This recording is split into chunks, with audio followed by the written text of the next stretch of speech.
lamaane ka soo jeeda magaalada Melbourne ee dalka Australia ayaa waxa ay ku heshiiyeen in ay safar ku kala bixiyaan daafaha kala duwan ee dunida marka ay fursadu u saamaxdo, laakiin qadarta ayaa u ogolaan weyday in ay ballankii ay wada jirka u galeen ay oofiyaan, maadaama ninkii uu ku dhacay cudurka kansarka jirka kadibna uu geeriyooday.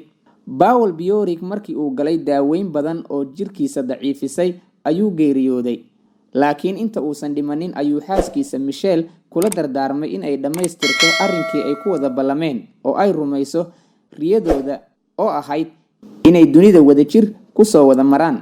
Michelle way oofisay ballantii ay ka qaaday ninkeeda geeriyooday ee ay isqabeen muddo 25 sano ah.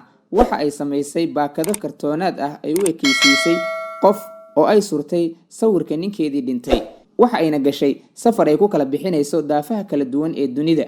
Michelle waxa ay tiri, waxaan u sheegay in aan sawirkiisa qaadan doono ama jismi kartoon ah samatalaysa. Paul waxa uu ahaa qof kaftan badan.